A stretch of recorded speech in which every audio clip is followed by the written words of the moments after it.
ಬಾಗೇಪಲ್ಲಿ ಪಟ್ಟಣದ 9ನೇ ವಾರ್ಡ್ನಲ್ಲಿ 300ಕ್ಕೂ ಹೆಚ್ಚು ಕುಟುಂಬಗಳು ವಾಸವಿದ್ದು 4ಕ್ಕೂ ಹೆಚ್ಚು ಖಾಸಗಿ ಶಾಲಾ ಕಾಲೇಜುಗಳು ಸೇರಿದಂತೆ ಸಬ್ ರಿಜಿಸ್ಟರ್ ಕಚೇರಿ, ಮಂದಿರ, ಮಸೀದಿಗಳು ಇವೆ. ವಾರ್ಡ್ನಲ್ಲಿ ವಾಸವಿರುವ ಪ್ರತಿ ಮನೆಗೆ ಪುರಸಭೆಯವರು ಕಾಲಕಾಲಕ್ಕೆ ಕಂದಾಯ ವಸೂಲಿ ಮಾಡುತ್ತಿದ್ದಾರೆ.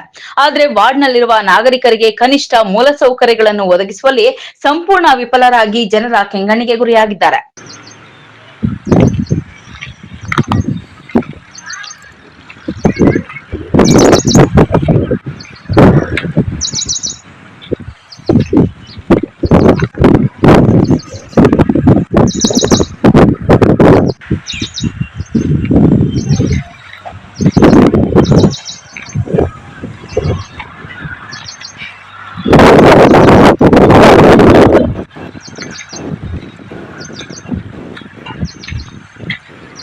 ಕೆಲ ದಿನಗಳ ಹಿಂದೆ ಸುರಿದ ಭಾರೀ ಮಳೆಗೆ ಚರಂಡಿ, ರಾಜಕಾಲುವೆಗಳ ಮೂಲಕ ಹರಿಯಬೇಕಾಗಿರುವ ಮಳೆ ನೀರು ರಸ್ತೆಗಳ ಮೂಲಕ ಹರಿಯುತ್ತಿದೆ.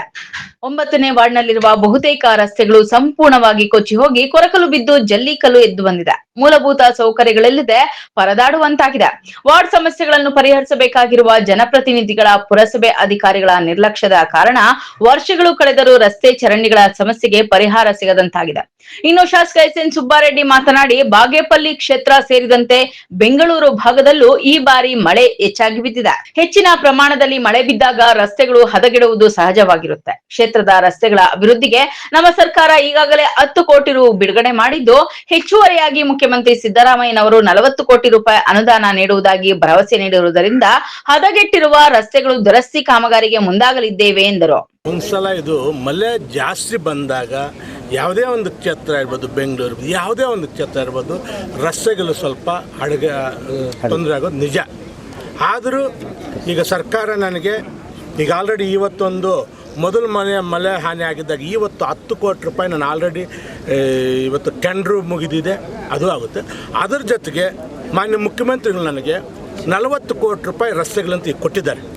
ಇಷ್ಟರಲ್ಲೇ ಅದನ್ನೆಲ್ಲ ಒಂದು ಆಕ್ಷನ್ ಪ್ಲ್ಯಾನ್ ಮಾಡಿ ಎಲ್ಲೆಲ್ಲಿ ರಸ್ತೆ ಹದಗೆಟ್ಟಿದೆ 100% ಸರಿ ಮಾಡುವಂಥ ಕೆಲಸ ನಾನು ಮಾಡ್ತೀನಿ ಅಂತ ತಮ್ಮ ಮಾಧ್ಯಮ ಮುಖಾಂತರ ನಮ್ಮ ಸಾರ್ವಜನಿಕರಿಗೆ ಇಷ್ಟಪಡ್ತೀನಿ. P. Manjunath Reddy, MMT news, Bagepalli.